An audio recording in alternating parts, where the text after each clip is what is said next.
What up, Bills Mafia? And what up, Miami Dolphins? You toxic, delusional, half-ass, can't even sell out your own stadium. Man, where are y'all at this weekend? Where are y'all out tomorrow night when it is prime time? Playoff, second seed playoff on the line. Can you guys even sell out your own stadium? No, you cannot. No, you cannot. Who has more fans there already? Um, based on ticket purchases, the Dolphins, the Buffalo Bills. We already got 52% of the fucking season of the tickets bought. Who? What stadium is louder for the Buffalo Bills? The Miami Dolphins stadium is going to be rocking with Bills fans, and that is how we roll. And that is one of the reasons why the Miami Dolphins will not win tomorrow night. Guaranteed fact, will not win tomorrow night. It has nothing to do with how loud Bills fans are going to be. It has to do with the karma and what you have done to piss off the football gods. My name is Brandon Meister. This is Buffalo Motivated, and we are going to get into the ultimate embarrassment, letdown. This is the karma that you get because you deserve it. Game of the year. Bills versus Dolphins. Dolphins fans have to realize how toxic and delusional that they are. And there is a real thing called karma in the real world. You want to go out there, you want to beat your wife, beat your girlfriend. You want to go out there and you want to litter a 44-ounce Sonic styrofoam cup out in the street.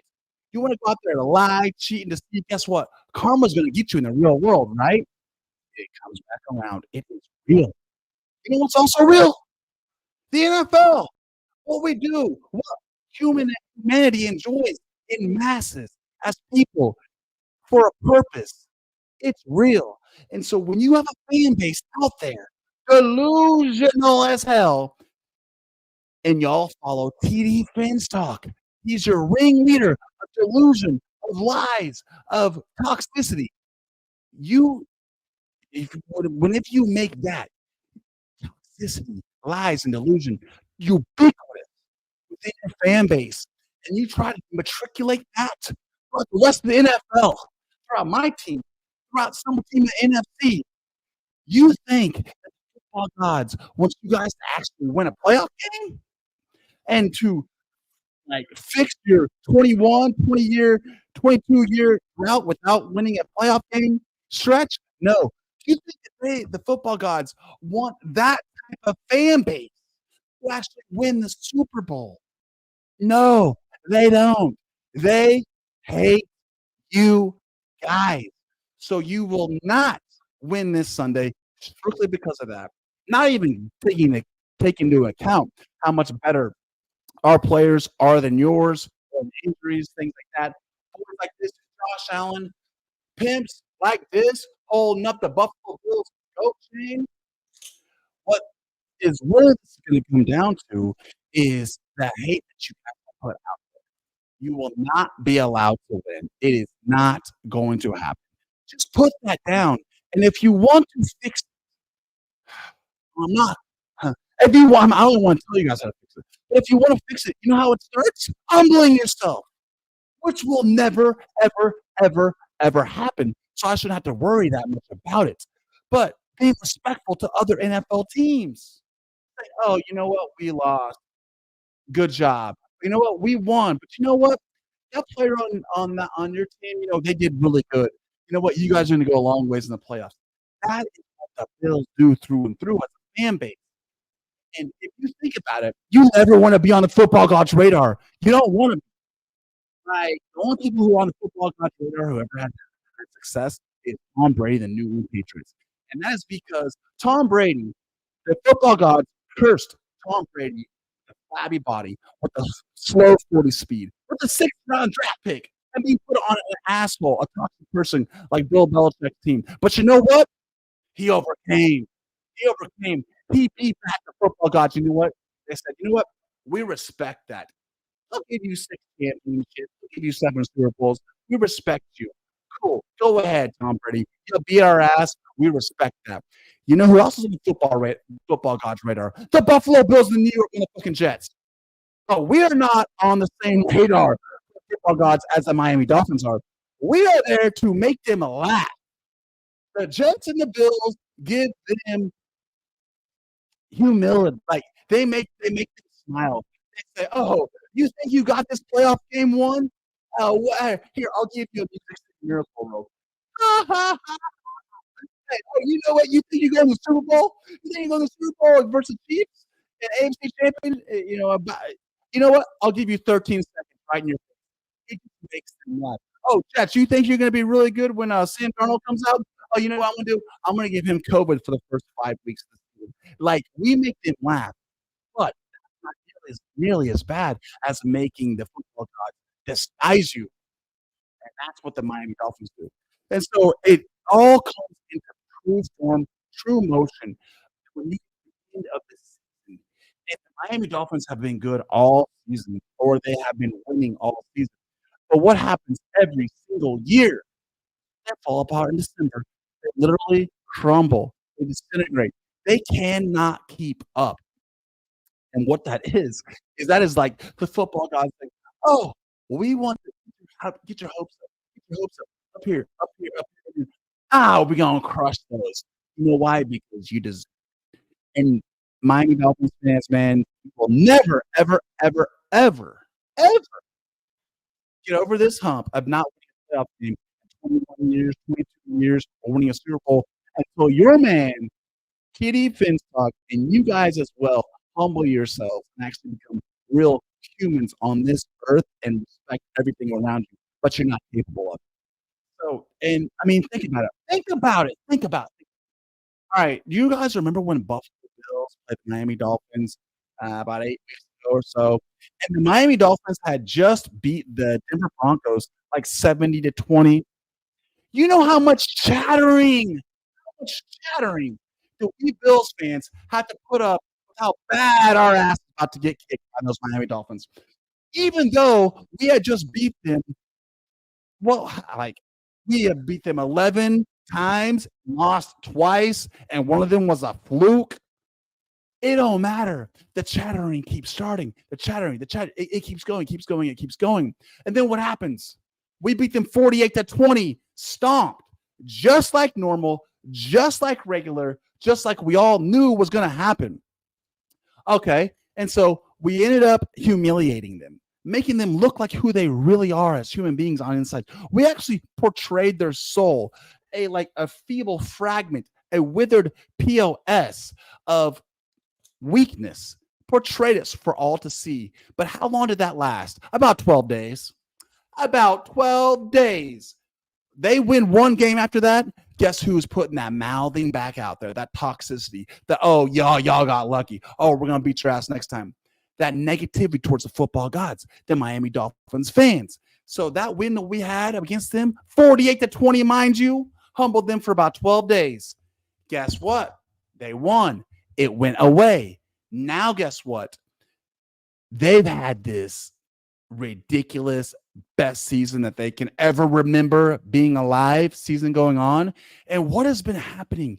It's been crumbling, but they've been mouthing every other team and our team the entire time with no humility, no humbleness. And so what is the football god setting them up to do? To have the ultimate embarrassment, the ultimate humility in front of the world. Sunday night, prime time. Against who? Against Dog. Against our boy. Who going to flex? I got a question. You think the Miami Dolphins can stop this dude with the muscles going on right there? You think they can stop him? They cannot. Number one of the reasons why the Miami Dolphins are such a great matchup for the Bills and the Miami Dolphins cannot match up versus the Bills is because it never ends. They don't learn their lesson, but they continue to play man coverage. You play man coverage against Lamar Jackson, what's going to happen? All right, your cornerbacks are so great. Way to go, Xavier Howard. Cover that dude. Oh yeah, he's covering his wide receiver. He's running back 20 yards, 15 yards, 10 yards, whatever. But he's got his back turned on the quarterback. And you know what Lamar Jackson sees? You know what Josh Allen sees? When you dumbasses keep playing man coverage and turning your back on our boys, we run the ball. We say, oh, that's a free first down. I can get 8 yards on that. 8 yards. 8 yards turns into a Lamar Jackson juke or a Josh Allen hurdle or a Josh Allen stiff arm for a 20 yards. And they have not learned their lesson. They have, in order for them to actually compete with the Bills, they have to do what the Bills did to the Chiefs. We literally restructured our defense and our offense. We literally drafted players to counteract the Chiefs. That's why we beat them every single time we play in the regular season in Kansas City. The Dolphins have not learned their lesson. They are still playing man coverage, first quarterbacks in your own conference. You will never beat Josh Allen and you will never beat Lamar Jackson by playing man coverage. Because as soon as you do, those two pimps say, oh, you're not even looking at me. You're not even trying to tackle me. I'm going to run for a first down. And it continues the trend. So, I don't know what they're going to have to do to learn the lesson, but I just hope that they don't. Number one, the fans will never learn their lesson because they live in a state of delusion because they have to, because they're in Miami and they know they're not riding around those black or red Lambos. They're riding around their Honda, their Hyundai, their freaking Toyota. And the only way to make themselves feel better so they can actually go out and pick up a girl is to inflate their ego with delusion. Oh, you know what? That dude driving a Lambo, he's a creep. He's a piece of shit. Oh, he's got the Lambo on debt. But you know what? I got this Honda Camry. What the fuck they call those things? I've earned this the right way. But no. That's delusion. You got to live in a state of delusion because of the location that you're in. Oh, all this to say is that this game on Sunday night it's predetermined. It is predetermined. The Dolphins will lose this game. It's predetermined based on the natural karma and energy of the universe and what they're putting out there versus what Buffalo Bills are putting out there. That's all there is to it. And let's not even take into account, look at all the injuries the Dolphins have acquired in just the last several weeks. You guys have Tua, baby, Tua, who you have been lucky to even have alive this part of the season. But guess what? His left throwing shoulder is injured. You know what? He's a left-handed quarterback. And trust me, I've had an injury in my shoulder before. You have an injury in your shoulder, it is debilitating. You are not the same human being. And I know that if you've never had an injury in your shoulder, fine, don't believe me. But if you've had an injury in your shoulder, it is debilitating. It cripples your core. You can't even walk the same. This dude will not be able to scramble. He will not be, he can't scramble anyways. He will not be able to hit targets on the run. And he definitely ain't going to be able to hit his wide receivers outside the numbers, which is one of the ways to figure out the Dolphins. One of the things that the Baltimore Ravens did to figure out the Dolphins, which the Buffalo Bills laid the blueprint for in week 4 of this season, was, hey, guess what? Tua cannot throw outside the numbers. You know what happens? He's got outside the numbers, inside the numbers. You guard this, you're good. And there's also a thing called timing, which Sean McDermott is a genius, a brilliant play caller, and he will put blueprints on players, on teams. Look at the Philadelphia Eagles ever since they played the Buffalo Bills. They have not been the same. Same with the Chiefs, same with the Dolphins. He puts blueprints out. So what is happening is he needs timing because his offensive line is shit. Like, y'all are injured. It's not good right now. But he's also not good at scrambling. He can't throw outside the numbers. What he has to do is rely on his wide receiver speed and them getting to that juicy bubble. So we got Tyreek Hill. He's immaculate, dude. I'd be down. I wish he would win the MVP of this season. He is that good. But the thing is with Tyreek Hill that the Bills and everybody else has figured out is that he has to get to a spot. Yeah, he goes from here to here. He has to get to a spot, a juicy spot over here. And so instead of covering this brilliant player from here to here, you cover the spot he's trying to get to and you defend that. And that's what Baltimore did. That's what Buffalo did. And that's what Buffalo's going to do again. The Dolphins have already been figured out. So it is not looking good for the Dolphins. And it's not. And look at Jalen Waddle. They are trying to actually play Jalen Waddle, who was on a high ankle sprain 12 days from his injury. A high ankle sprain is a 4-week injury. If the Miami Dolphins play Jalen Waddle, that means they have no hope for the playoffs.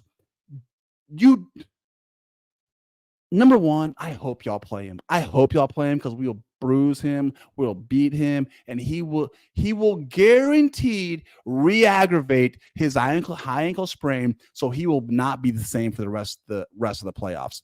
But if you don't play him, you're losing because we don't have Jalen Waddle. You're not going to have the real Jalen Waddle anyways because he has a high ankle sprain. If we don't play him, though, but you know what you got? Even if you lose, you can take a healthy Jalen Waddle into the postseason, which is better than a freaking half-assed Jalen Waddle versus the Bills, which you might not win that game anyways. So don't even expect. If you have any brains at all, you will not play Jalen Waddle. Tua was injured. You just lost Nick Chubb. I mean, the injury list for the Dolphins goes on and on and on, and that is including Tyreek Hill with a toe injury. I mean, but at the end of the day, this is what the Dolphins fans deserve, man. You brought this on yourself. I have respect for your team. All of us have respect for your team, and they are doing all they can, man. But please, don't start now.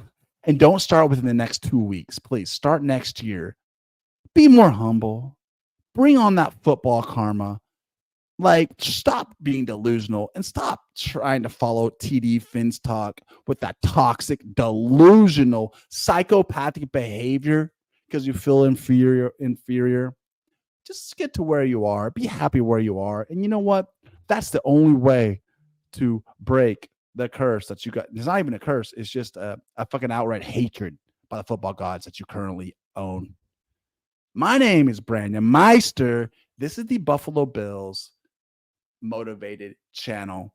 And Buffalo Bills are going to win this game. Make no doubts about it. I want y'all to have a great, beautiful day today. Go Bills.